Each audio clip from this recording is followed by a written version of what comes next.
You are now tuned in to Rum, Louisiana.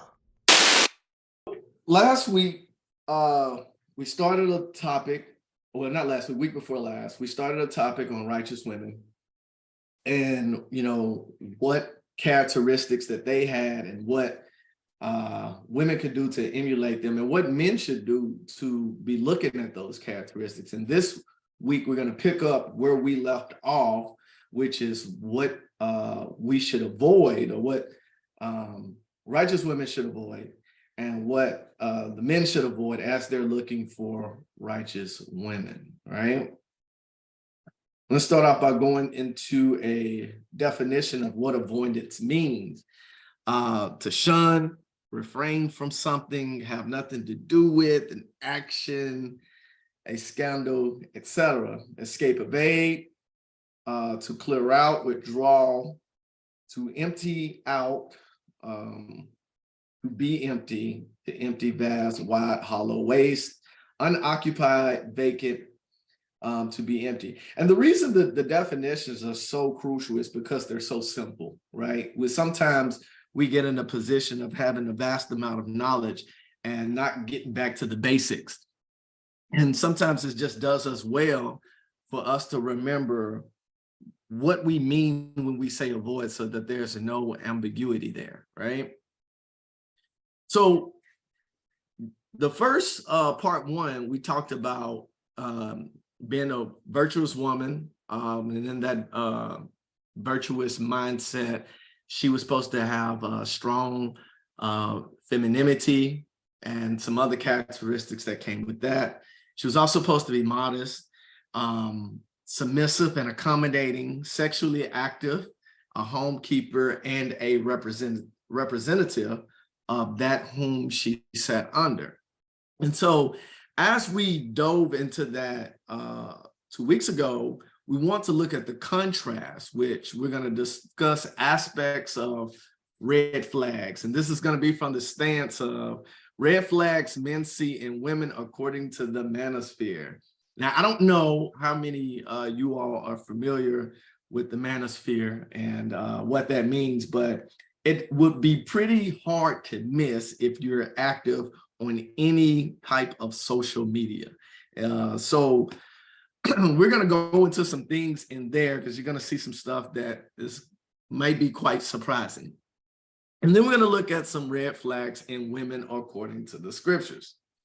So when I first started compiling this lesson, and I was thinking about, well, what is the main thing that is said in the manosphere? And the manosphere, just as a basic term, is an atmosphere where men have the opportunity to express themselves from a mental and an emotional standpoint without the backlash that would generally come with letting women know this is what I think, or this is how I feel. And it's so important because men haven't had the opportunity to always bring that stuff out. As a matter of fact, when I consider in my own family and in my own life, I don't remember actually at all any man in my family bringing his feelings to the table, and I just never have witnessed it, It doesn't mean I wasn't able to see emotion on a man's face, but it does mean that emotion was put to the back burner and it wasn't something that was talked about. It's actually, like the definition said, it was avoided, it was shunned when it was brought out. And so what the manosphere does is this atmosphere is allowing men to just say what they have really wanted to say, and with the hopes that women listen, and with the hopes that it makes us come together as a better fitted unity in our community, okay? And so when I got to going through this and I was looking at what are the top things that it seems like everybody is saying, and I even peeled the layer back from before I got married, and then even after or being married, seeing if the same things still exist.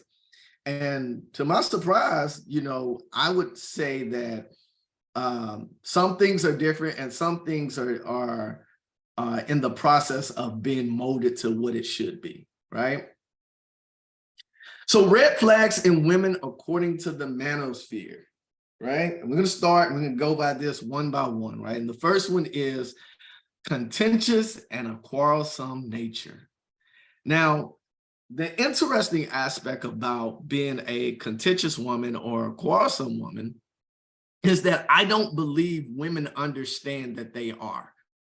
And as most men, we don't think women get when they have crossed the threshold into the area of being contentious or the area of being a debater, the area of one who's just striving with us in this. And this is an issue because it allows us to see that you don't know your own boundaries that you're trying to set for us to follow as it relates to dealing with you. A very large percentage of guys will unequivocally say that they do not want a contentious and a quarrelsome woman. And the interesting thing is, this doesn't always come off in words. Sometimes it's in attitude and sometimes it's in actions, right? Like the woman that gives you the silent treatment when something is, when there's an issue that hasn't been discussed, but she gives you the silent treatment, that's being contentious. That is actually being quarrelsome because it makes us have to walk on eggshells. And then we got to figure out what went wrong. Then half the time we don't even know, right? The other aspect of being contentious and this quarrelsome aspect is when women realize that there is a problem, they keep the will and drive rather than trying to solve the problem. This is what we found out. So ladies, don't be upset. Just hear us out, right? But they keep it in drive. There was this Instagram show. I call it a show, but maybe it was just something I seen on Instagram, where it was this Hispanic chick. She's an actress, and I forget what, I think it's called Modern Family. That's the name of the show. And the clip was the man walks in and he looks at his woman and she's got her face in a scowl. And he says, "What, you mad? Did I do something?" And she says, "I don't know. If you did something to make me mad, then I am mad. But if you did not do something to make me mad, then I am not." And I think that's pretty tough for a man to live in. That's a tough world right there, because the question was just posed, but the action she gave was already, the fight had already started before he walked in, right? Something I have found that works for men is speaking proper life to your man. And I think that that's a difficult place for most women to go, because most women think that that is becoming of being their mothers, when in actuality, it's becoming of being the beauty within the mother, that which made the son or the husband to the wife in that regard, which makes them do what's best and solution oriented in that particular example. So I found this chick on Instagram, and to my sisters and brothers, I want y'all to know she's not in the most modest form in her dress. I do want to put a disclaimer out there. That's not what I want you to see, but what I do want you to see is what her message is and how important this message is. Because when I found her, I sent this to my rep and I told her, this is definitely something I need you to do for me, right? So if you give me a second, I'm gonna switch screens here. and I'm going to go into my Instagram and listen to what she says. Again, excuse her appearance. That's not what I'm trying to get anybody to see. I want you to listen to the message, okay? Hi, this is my daily affirmation for Black men, but if that's not you, you can keep scrolling, or you can send this to a Black man who needs to hear this. Okay, Black man, I want to see you have long-term sustainability with your peace and your emotional health and well-being. But let's be real, okay? I'm in Colombia right now, and I'm telling you, the energy outside the United States for us is different. We are living in a hostile environment for our spirit and for our energy, and it's in the everyday things. It's in the everyday interactions, blase, blase. So, when we're real about that, we have to be so intentional about calling in our peace. If you saw that one affirmation I'm talking about. So let's really understand that this country is built on us repeating these cycles and profits off of our bodies and profits off of this idea that we feel happy when we have these temporary dopamine hits, like parties and alcohol, right? Like shopping, and it's like, who benefits from that? The alcohol industry and the consumerism industry, right? But all of these are temporary highs, and I want yours to be sustainable and have actual longevity. So I wanted to just remind you that calling in your peace has everything to do with what's within you and nothing to do with what's outside of you. Love you. Bye.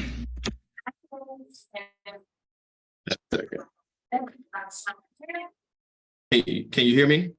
Everybody hear me? Gone. All right. So I wanted to bring her out because she has a whole bunch of them. And again, how she's dressed is not the importance here.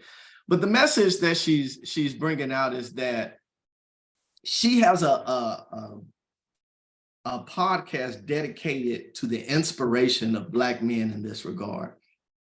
And it's so interesting because if you heard what she said, she's calling for our peace to be sustainable, which when you think about what a contentious and a quarrelsome person is, it doesn't make that peace sustainable. And that was just a random one I clicked on, right? It doesn't make it sustainable. But what she was putting out there is she wants to be the helpmate that makes sure that we are at peace. And the reason why that's so important is because when we're at peace, she can be at peace. The house is better protected. The house is better provided for, right?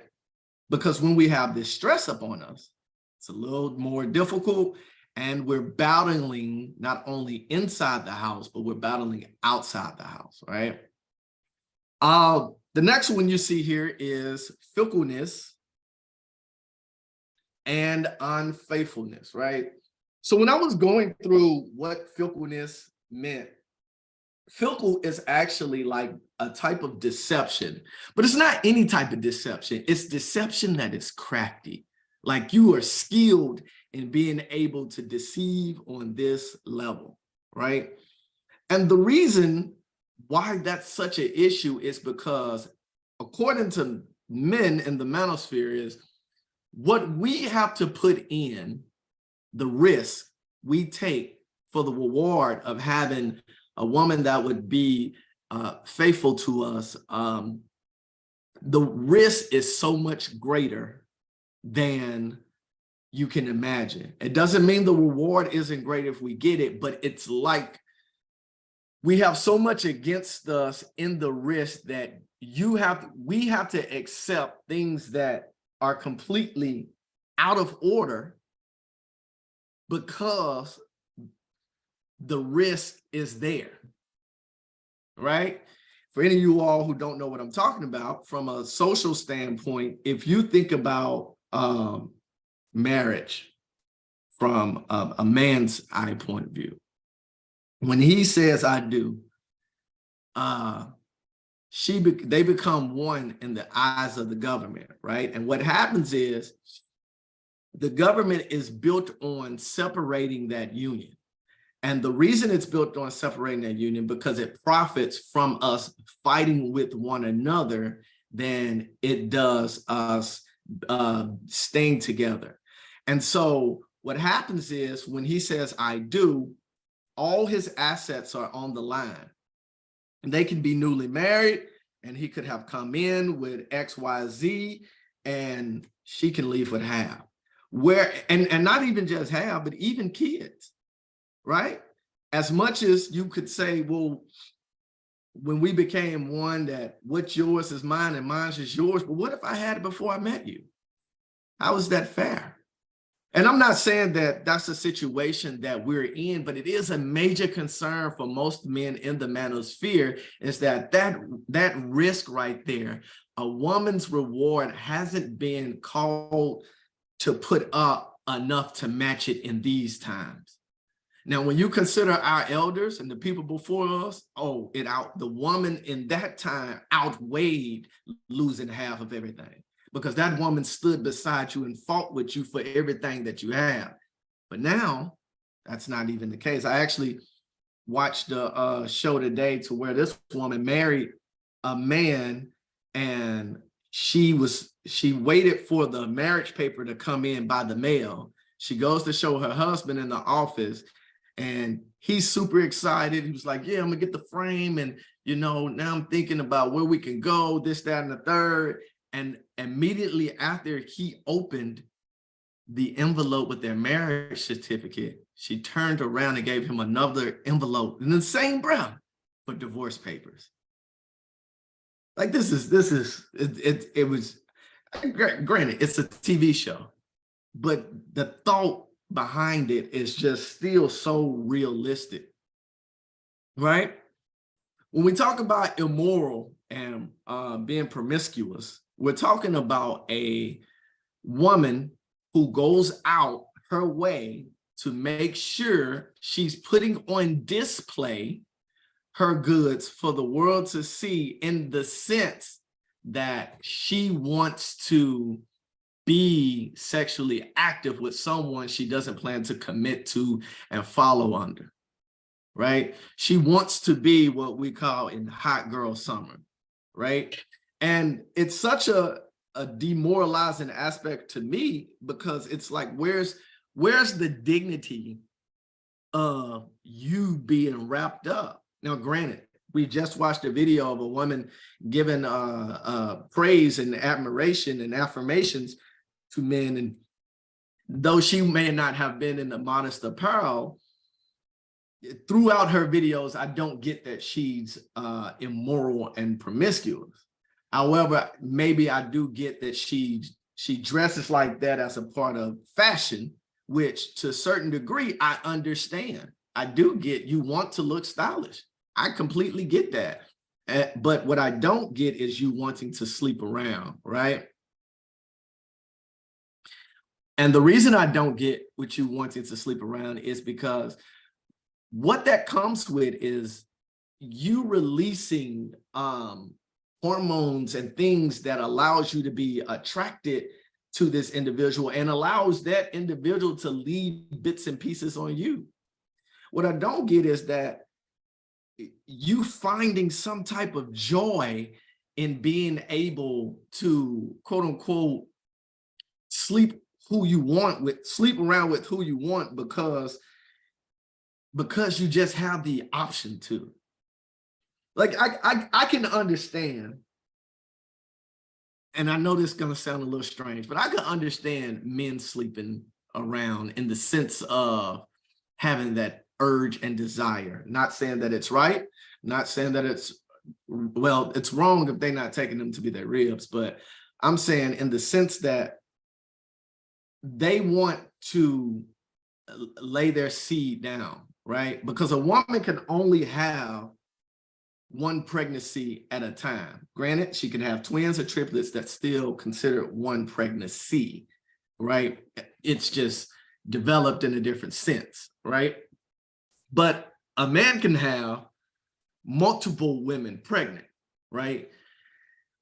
For whatever reasons that he would justify that, I don't see her being able to justify that, right? Because a woman's body is her value. And one of the things that men want in women is purity. I mean, you got to understand that just we look for that. Now, granted, before we came into the knowledge of the truth, we lived a certain way of our life. But now we have this knowledge. It's still amongst us in Israel where people do this. And this is just not right. When you think about materialistic and shallow focus, we're going back to thinking about having costly things, right? I was telling my wife not too long ago, I said she had bought I think it was LV or some Gucci, something to that degree. And I told her, I said, do you realize that you really buy this for women? You don't buy this for me. And she said, well, what you mean by that? I said, because you spend the money to get the name brand that I wouldn't be able to tell whether it was fake or not unless you told me. Because I'm not interested in whether it's fake or not. Well, I'm interested in whether it looks good on you. And if you like it to look good on you and it's wholesome in its own right, but its price tag and showing it off does nothing for men. We have no desire to care for that. Now, is that to say we want you to be looking busted? No. But it is to say that there's ways to look wholesome. There's ways to look like a wife, or to look like a sister that's girded up with the truth without going all the way broke. Or even if you have the money without just spending frivolously, right? But does that mean you can't have nice things? That's not what we're saying. We're saying don't let these nice things make your focus be always on trying to get something else nice, trying to be the person who have the latest head wrap, trying to be the person who have the tightest fringes. That's what we're saying, okay? Pride and arrogance. One of the things that we find out about women in the manosphere is that women have what you call a chip on their shoulder. And throughout my studies of Black history, I found out that there's a breakdown in communication between men and women on why that chip is there. I was reading some history, and some women hold the view that the reason they have the pride and the arrogance is because they are the ones that led the movements that facilitated the change. And for that matter, and we talk about change when we're talking about civil rights and we're talking about like being able to vote and things of that matter, getting a level of equality, as some women would see, to come about. And then when you talk to the men from that same era, they feel that the women have the chip on their shoulders because they had the incentive from the government to do these things, right? Because the government, again, was about splitting up the home. So breaking up the family, bringing the father out, casting him into the prison, would allow the women to have to carry the role and the as a leader and having that masculine energy, right? And so it's a breakdown in communication because we don't come from a people originally that looked at each other in that nature. However, we do come from a people that always uplifted one another, right? And we've done it so well to the degree that we no longer do it mainly for ourselves, we do it for other people as well. The other aspect of pride and arrogance comes with the woman. You all may have heard this saying it calls, I'm an independent woman. And most men in the manosphere says, we don't want you to be an independent woman. We want you to be interdependent. And same way the man is supposed to be interdependent on you, because it's a working relationship to where we feed on each other. But as long as we are at odds and we have this independent attitude with one toward another, nothing will get accomplished, because you can't have 2 CEOs in one company, right? When we think about laziness and lack of diligence, this comes from women who operate off of their looks, who think that the world is going to bow down. As a matter of fact, I heard the term, it's called pretty girl privilege. And what that means is men will do for these women anything because they are pretty. And though that is a true fact, you know, there are men that do that. It makes women lazy, and it makes all women think that they got pretty girl privilege. Now, I'm not saying women aren't attractive, but every woman ain't the same level of attractiveness. And what happens is you meet a man that may differ in the value system on your level of attractiveness and think that, well, maybe you could do work, right? Because the way you look don't necessarily come off to require you not to do anything. And even for the girls that are pretty, they still have to do work. It may be a different kind of work, but it is a type of work. But what happens is this lack of diligence means that these women take on this attitude that I don't have to do nothing because I'm a queen, I'm this, I'm that, and you know, the world bow at my feet. That's a red flag in the manosphere. We just not with that. The next one is jealousy and being envious. Now, this comes into play when men have female friends, right? Or have female relationships that are not necessarily, it's not necessarily sexual, shall I say. They're what you would call plutonian, right? And women get jealous when other women are talking to the person that they hold is their person, right? And there's a special bond between a man and another woman that's not her. And men hold that to be a red flag, is because everything that you see happening ain't what it is. Like every man ain't always out to try to knock boots with you. Some men are out there that help you try to learn how to find a man that's going to do you right. I mean, you could look at the men in our school that's doing that, but it's a jealousy factor because women tend to hang around these men. It's an envious factor because some women don't have the social aptitude to learn how to be out and talk and know how to get that relationship started to where it's platonic and that it's a situation to where everybody benefits without there being some sort of grievance because of jealousy. The next one is eager and ambitious. Now, this one here, outside of contentious and quarrelsome and fickleness and the rest of the ones that I've named, this one here may be a top one. And I'm going to tell you why it's a big red flag for men. It's a big red flag. Well, first, let me define it. It's not me saying you can't have your own dreams and goals.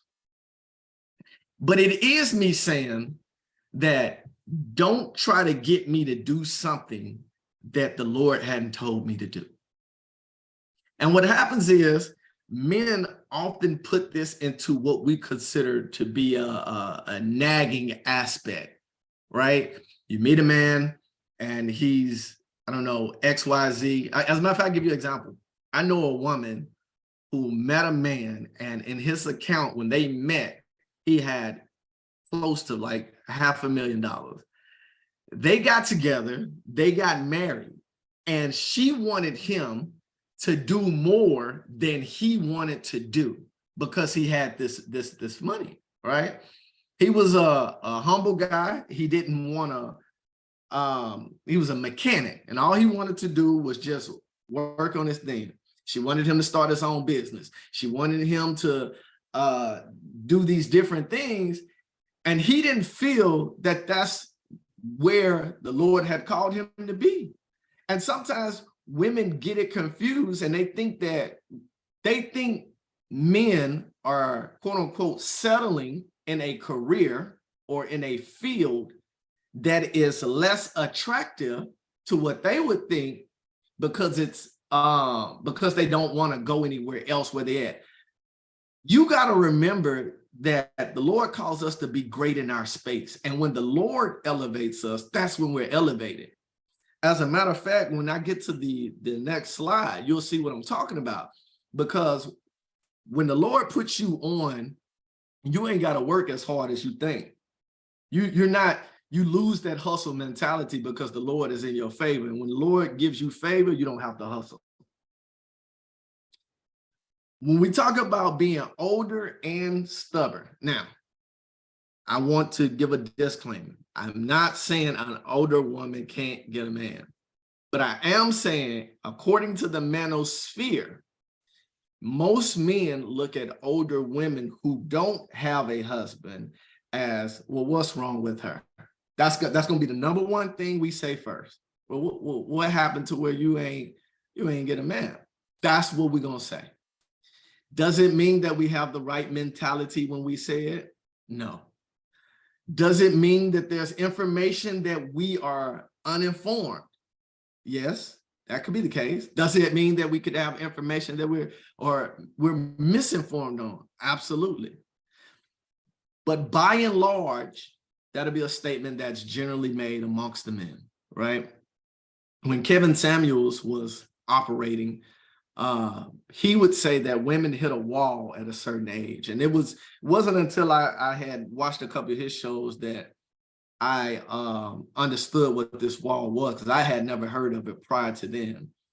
But it's a sense in which they say after a certain age that, men look at you as, like you've hit a wall. And when you hit a wall, you become bruised, and that bruising makes it a little more difficult to heal as you continue to move in your journey, right? Because you're a little sore now.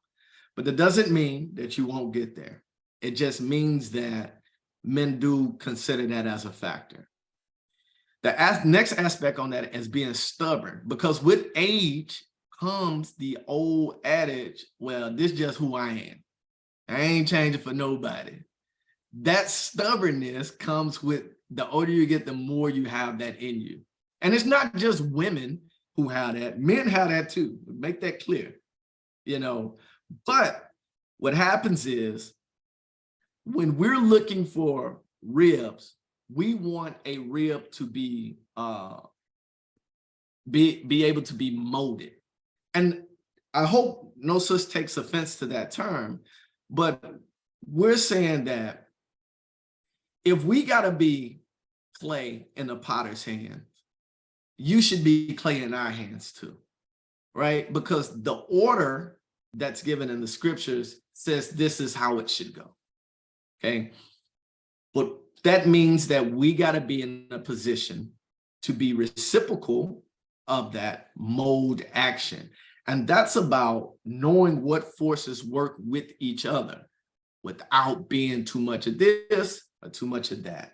Sometimes you give too much. When I was doing my engineering program, sometimes friction comes, and when heat is applied, when you're rubbing against rough surfaces because you're trying to force something, force being mass time acceleration, right? The whole of you is moving too quickly to try to get it in there and to get it how you want it, when you got to be the person that's willing to be shaped into what he wants, because he's got to be shaped into what the Lord wants. But a lot of sisters don't seem to get that. They jump off the cliff on stuff like that. The next one is unapologetic and unremorseful. Big red flag here too, because arguments happen and people get into it with one another. But oftentimes, the men will apologize. Hey, babe, I'm sorry. I didn't mean what had happened. I don't know what had come over me. But, if you just find it in your heart to forgive me, or. But I don't really see too often women apologizing. Actually, matter of fact, in my lifetime, between my mom, sisters, aunties, I don't really recall any one of my female family members giving apologies. They just unapologetic. And when you say unremorseful, that means they're not shamed by it. They just gonna stand on it.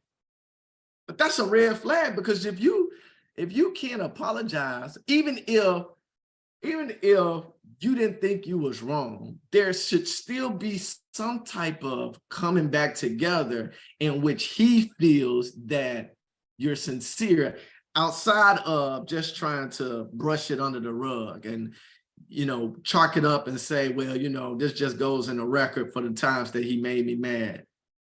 There's work to be done in these areas for a good majority of women, from what I can see. Okay. But now what we're going to talk about is red flags in women according to the scriptures. If you look closely, everything that's on this list was on the other list. And that's because the scriptures talk about the same things in detail.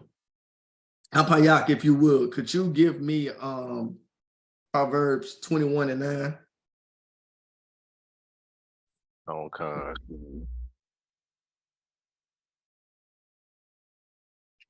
You said Proverbs 21.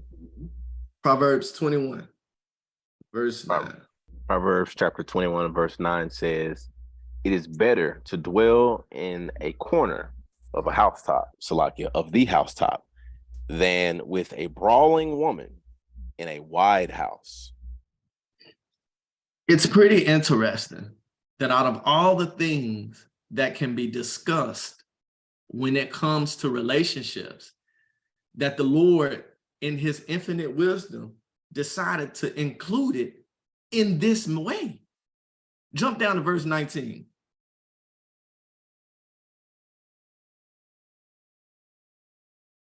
Verse 19, "It is better to dwell in the wilderness than with a contentious and angry woman." Why would he put it in the same chapter twice? You got to think about that. It says that whatever nature is going on here, it's worth to be mentioned again. Salakia, give me 1 second. Go to Proverbs 25 and verse 24.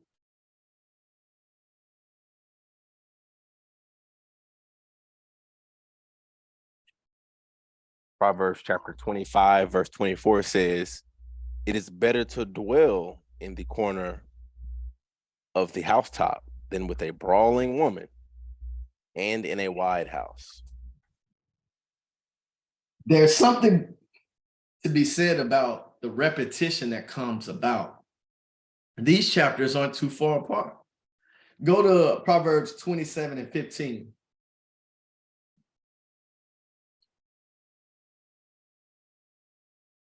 Verse 15 of Proverbs 27 says, "A continual dropping in a very rainy day and a contentious woman are alike." That's tough. It is absolutely tough to deal with a woman that brings that type of energy into a person's life. It's so bad that when you get into the stories or the narratives that we have, you can hear the energy behind dealing with a woman that's like this, right? Now, when you talk about fickleness and unfaithfulness, I want you to go to give me Hebrews 13 and 4.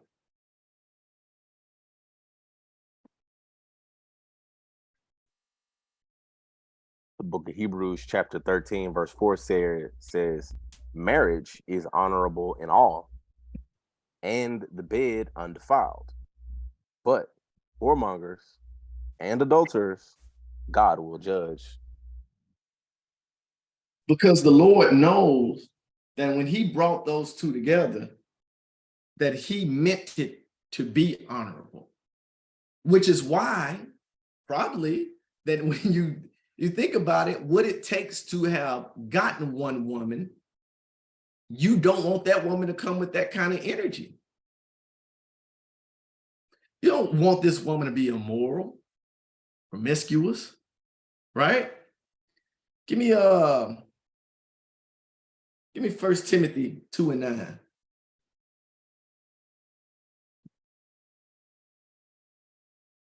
1 Timothy 2 and verse 9 says, in like manner also, that women adorn themselves in modest apparel, shamefacedness, and sobriety, not with broidered hair, or gold, or pearls, or costly array.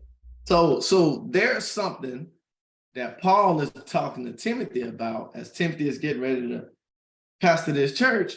Then he's telling them how to talk to women about some aspects of where that focus should be, and it shouldn't be on being the materialistic woman. Because distraction is real, and our mission is too great to allow distractions to come in. 1 Peter 3:3.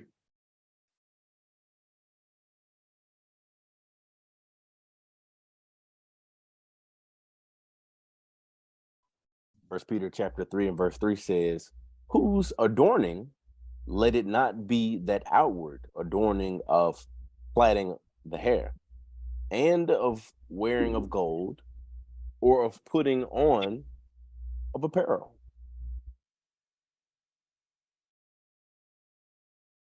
Let me keep going to verse 4. Verse 4 says, but let it be the hidden man of the heart, in that which is not corruptible, even the ornament of a meek and quiet spirit, which is in the sight of God of great price. See, because what that materialisticness does is give you pride, and it makes you arrogant because you think you're better than somebody. And we're not better than anybody. Man, woman, we though we're not equal, we are the same in the sight of the Lord. And what that means is you got to do your part to remain in that fold and not to cause people to fall off from it, right? Give me Proverbs 21 and 24. Just touch on that pride one more time.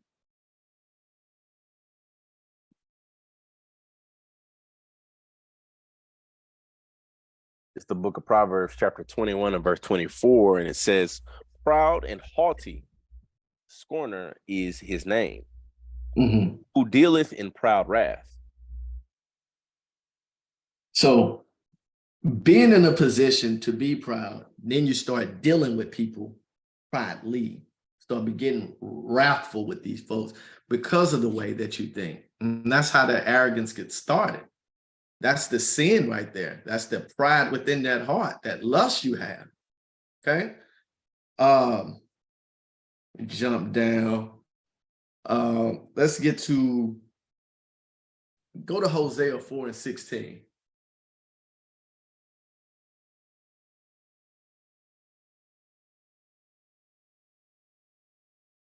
Hosea chapter 4 verse 16 says, for Israel slideth back as a backsliding heifer. Now the Lord will feed them as a lamb in a large place. So when you read the book of Hosea, you realize that Hosea had to deal with an adulterous woman. And this woman would go out and she would be going around sleeping with other people and stuff like that. And Hosea had to go and buy her back each and every time. And the Lord was saying that, hey, yo, Israel is like this woman here, right? And the reason Israel as a body is like that, or she's like the body, is because of our stubbornness. What makes a woman being an adulterer outside of being sleeping from man to man and committing all these wild acts is the fact that she didn't have a changed mind. She has succumbed to the ways of the world. And that right there, again, is an issue. Right? I said I wanted to touch on eager and ambition, right? Give me Ecclesiastes chapter 2 and verse 26.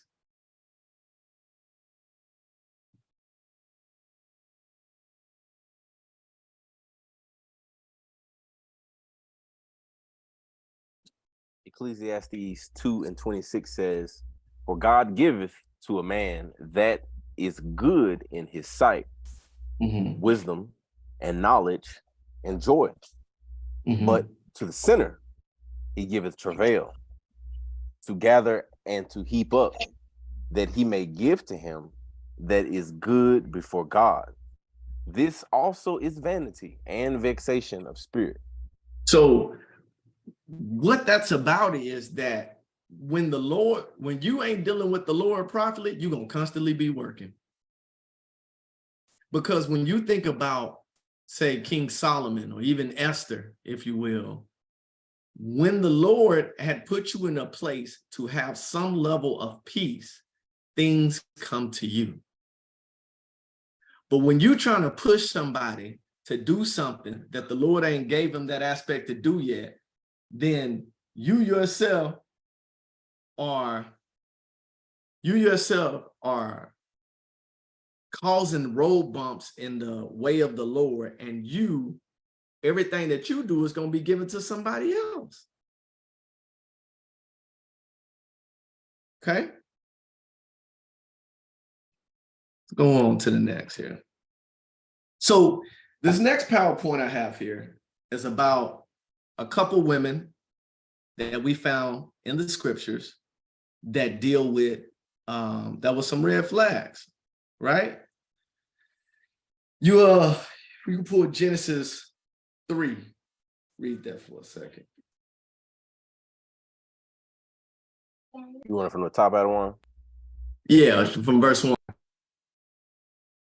Genesis chapter 3, verse 1, and it says, "Now the serpent was more subtle than any beast of the field which the Lord God had made.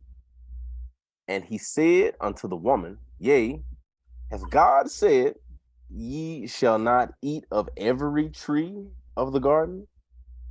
And the woman said unto the serpent, We may eat of the fruit of the trees of the garden, but of the fruit of the tree which is in the midst of the garden," Salakia, "but of the fruit of the tree which is in the midst of the garden, God hath said, Ye shall not eat of it, neither shall ye touch it, lest ye die. And the serpent said unto the woman, Ye shall not surely die, for God doth know that in the day ye eat thereof, then your eyes shall be open, and ye shall be as gods, knowing good and evil. And when the woman saw that the tree was good for food, and that it was pleasant to the eyes, and a tree to be desired to make one wise, she took of the fruit thereof, and did eat, and gave also unto her husband with her, and he did eat." So you understand now what didn't happen. She didn't have to deal with somebody that was deceptive, or Adam's dealing with someone who's deceptive now, because the rule was already given, don't touch it. And not only that, he has to deal with somebody who's been disobedient. If you have never seen a picture of what that eager and that ambition look like, you just look at Eve. because that's exactly what happened. Adam knew not to touch it. She knew not to touch it. But when she got around someone else and they talking about the plans that they gonna do, now you feel like you gotta do it. And now you gotta feel like you gotta get your husband to do it. And as a result, like the elder Panah broke down, sin entered in, death entered in through one man. So go to Genesis 18, Genesis chapter 18, verse 9 through 15. Let's look at Sarah. Genesis 18 and verse 9 says, and they said unto him, where is Sarah thy wife? And he said, behold, in the tent. Verse 10 says, and he said, I will certainly return unto thee according to the time of life. And lo, Sarah thy wife shall have a son. And Sarah heard it in the tent door, which was behind him.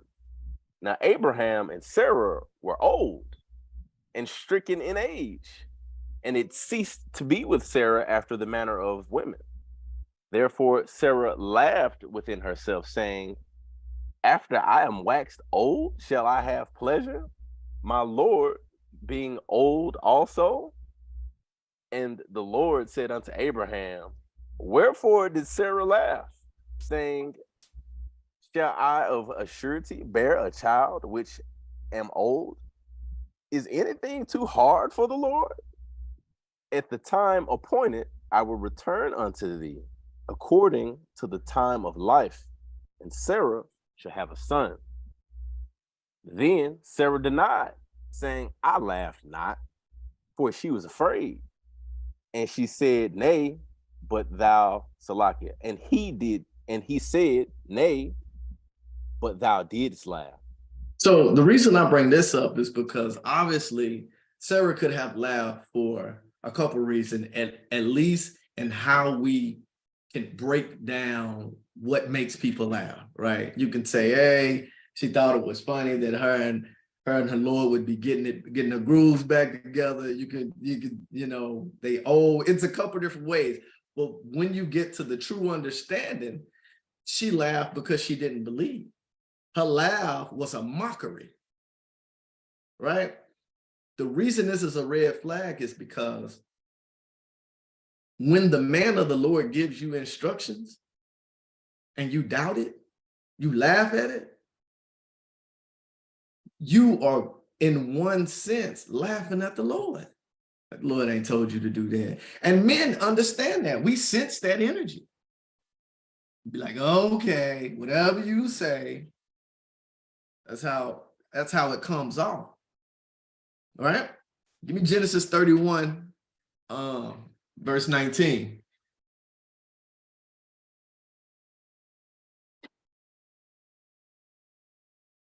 And then jump down to 31. Genesis 31 and verse 19 says, and Laban went to shear his sheep, and Rachel had stolen the images that were her father's. Is it verse 31, right? Yes. Verse 31 says, and Jacob answered and said unto Jacob answered and said to Laban, because I was afraid, for I said, peradventure, thou wouldest take by force thy daughters from me.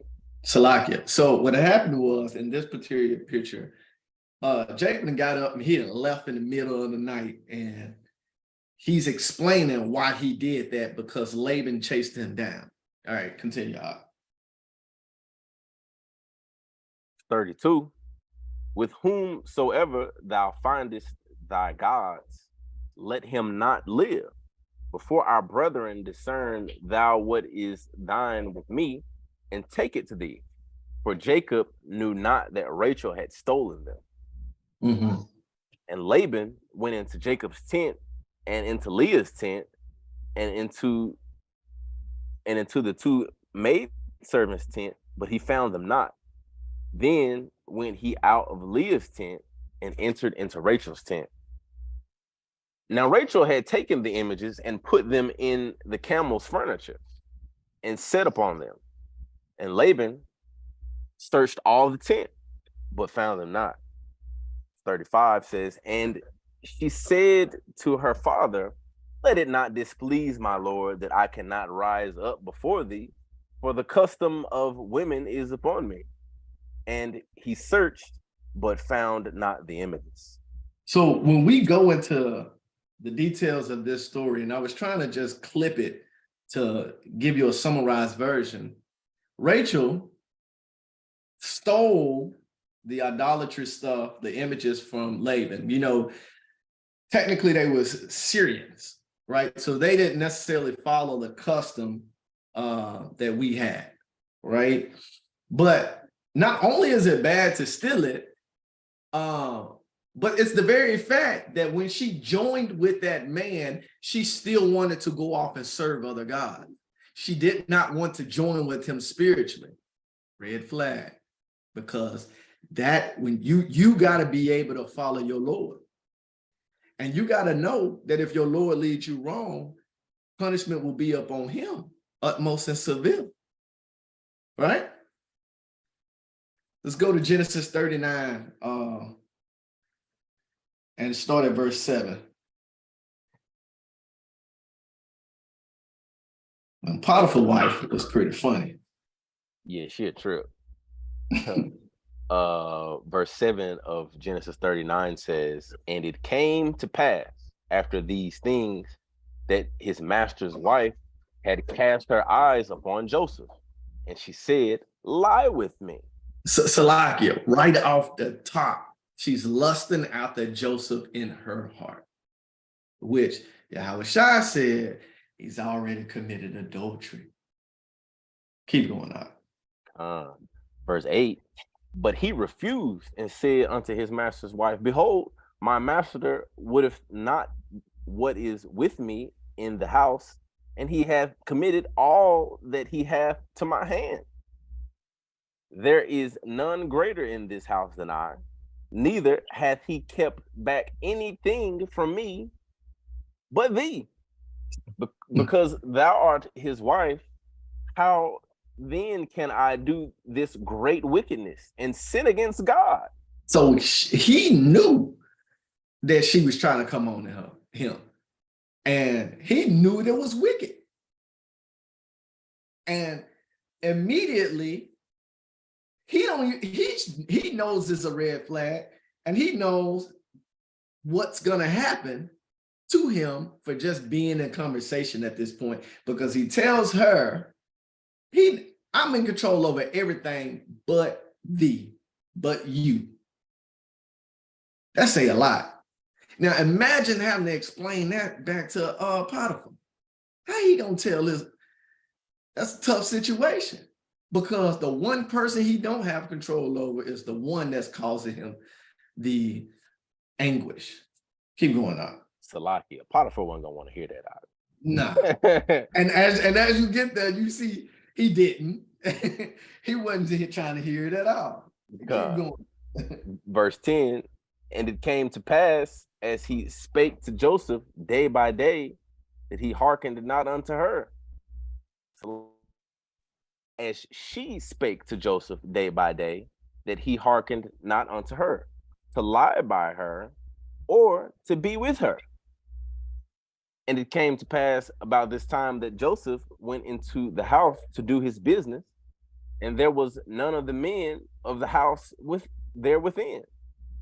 And she caught him by his garment, saying, lie with me. And he left his garment in her hand and fled and got him out. And it came to pass when he saw that she had left his garment in her hand and was fled forth. Salakia, how scared do you got to be to leave clothes at the scene? Like, don't get me wrong. A person who's cautious and don't want to get caught when they're doing something wicked takes evidence away from them. But there's a different side of that, which is fear of what happens when somebody finds out what you did or what was attempting to be done. Better his garment left there than his trousers. Right? Keep going. Verse 14, that she called unto the men of her house and spake unto them, saying, see, he hath brought in an Hebrew unto us to mock us. He came in unto me to lie with me, and I cried with a loud voice. And it came to pass, when he heard that I lifted up my voice and cried, that he left his garment with me and fled and got him out. And she laid up his garment by her until his Lord came home. And she spake unto him according to these words, saying, the Hebrew servant, which thou hast brought unto us, came in unto me to mock me. And it came to pass, as I lifted up my voice and cried, that he left his garment with me and fled out. And it came to pass, when his master heard the words of his wife, which she spake unto him, saying, after this manner did thy servant to me, that his wrath was kindled. Verse 20, and Joseph's master took him and put him into the prison, a place where the king's prisoners were bound, and he was there in the prison. So obviously, she's not only an adulterer, she's a seductress, and she's a false accuser. You don't want to have this type of woman characteristics. Okay? Let's see what Numbers is talking about. Numbers chapter 12. Let's read verses 1 and 2. The book of Numbers, chapter 12, verse 1, and it says, and Miriam and Aaron spake against Moses because of the Ethiopian woman whom he had married, for he had married an Ethiopian woman. Verse 2, and they said, hath the Lord indeed spoken only by Moses? Hath he not spoken also by us? And the Lord heard it. So what we got going on is Miriam is a little jealous. No, well, not a little. And for what reason is because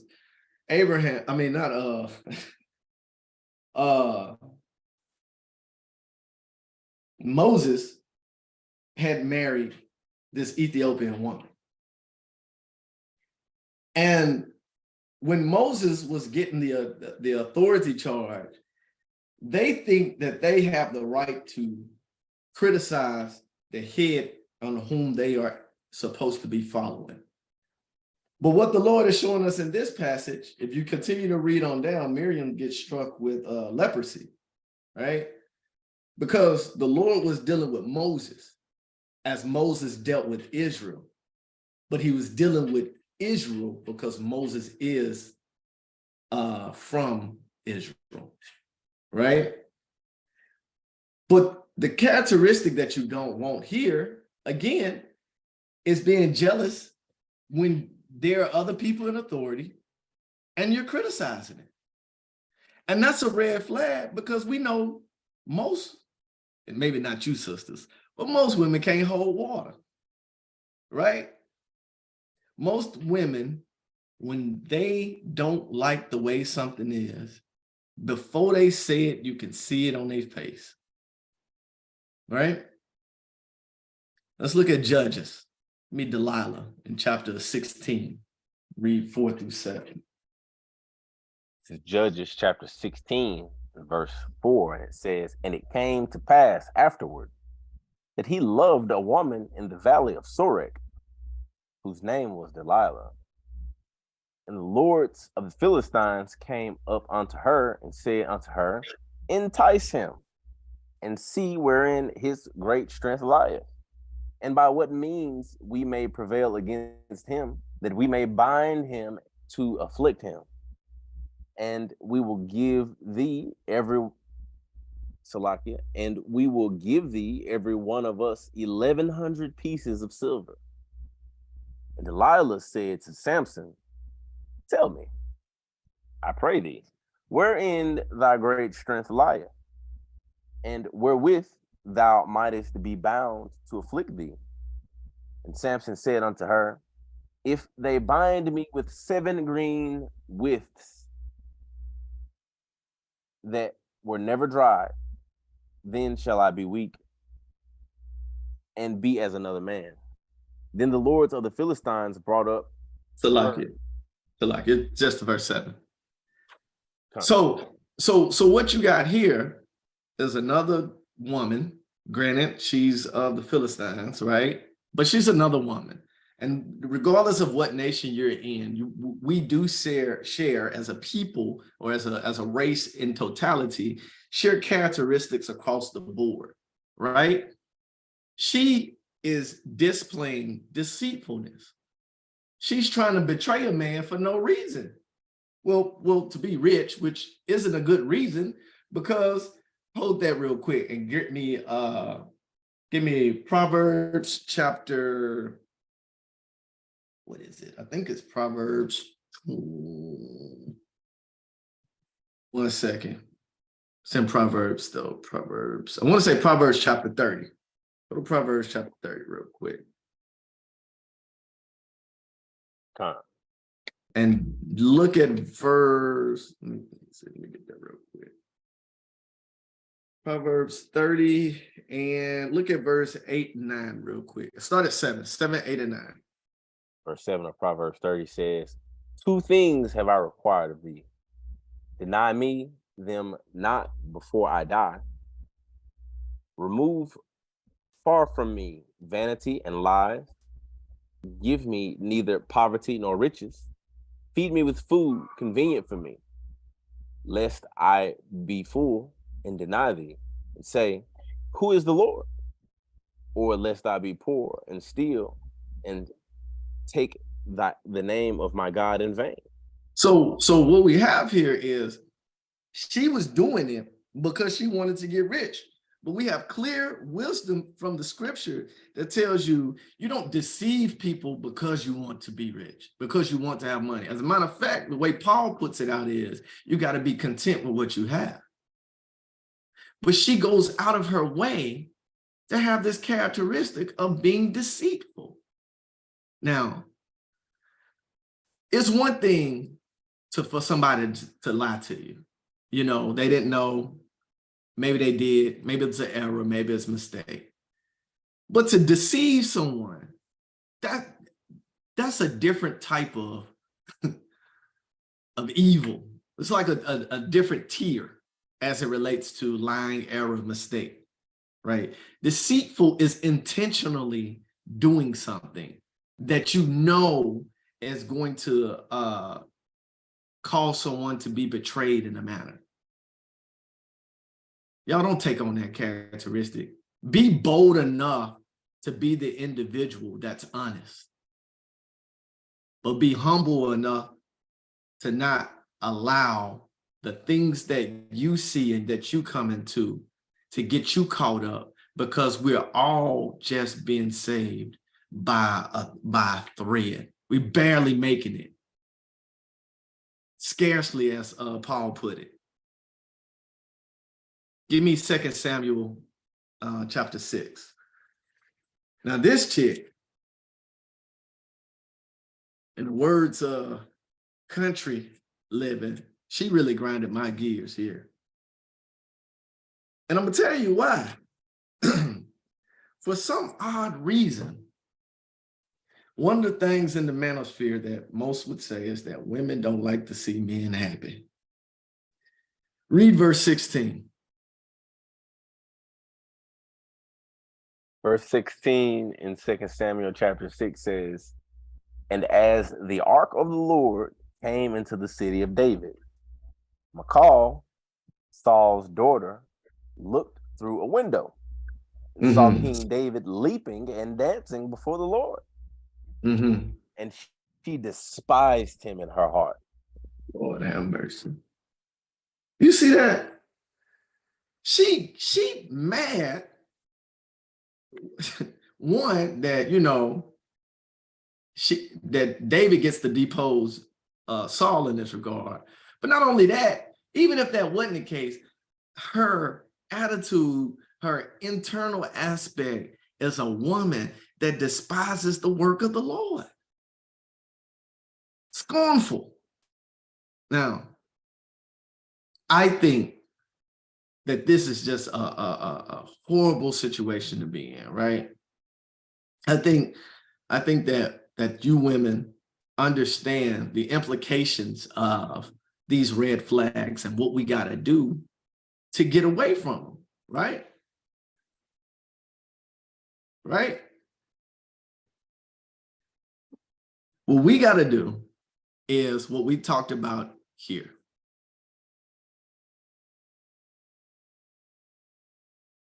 You got to discover the characteristics that you want to imitate, right? You got to read the scriptures to show how these women behave. This was examples of the left-hand side of how women behave. And it ain't all pretty. As a matter of fact, you could say these are the ugly aspects, right?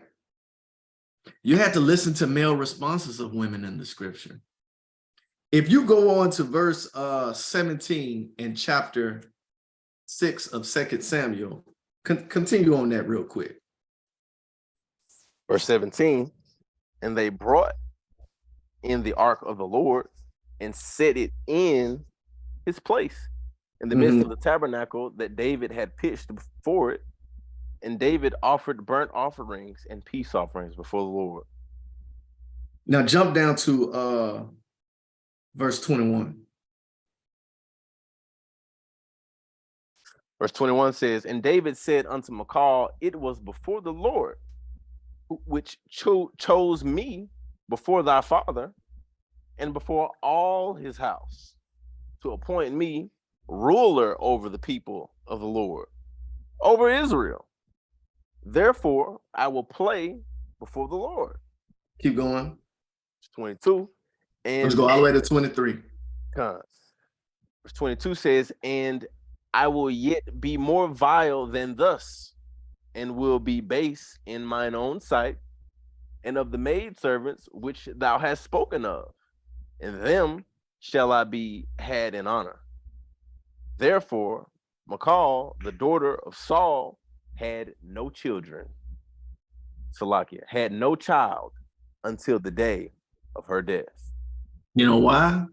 Because she disrespected the man of the Lord. Do that. You mess up what the Lord got for you and your family by messing with the man of the Lord. Now, you also remember that I'm not saying to have these characteristics, especially the ones that we talked about earlier in the first session, the virtuous, the modesty, the submissiveness, the accommodating, being sexually active, the homekeeper and representative. I'm not saying that that is going to be an easy road to do. I'm saying it is not a grievous road to travel. But like any exercise, it takes effort. It takes discipline. It takes the aspect of you knowing within your conscience that this is the right way to go about these things. Likewise, you know, when you get to stuff like this, you know that you got to adjust your attitude and what you got to do in order to get the proper response. Because men don't leave good women. We don't. As a matter of fact, statistics show, and I'm pretty sure all of you may have heard this, that majority of the time, the divorces are had by the women. So even if your ideal of what he didn't do right or what he did wrong happened one time, Love that man for the things that he did do right, and talk to the Lord about the thing he did wrong. For the things that you do wrong, men, try to find it and love this woman for the things she do right. Keep those commandments. Make sure she follows them, right? So with that, I'll land my plane there. And I want to encourage you all to get the right characteristics, develop them, mold and be molded.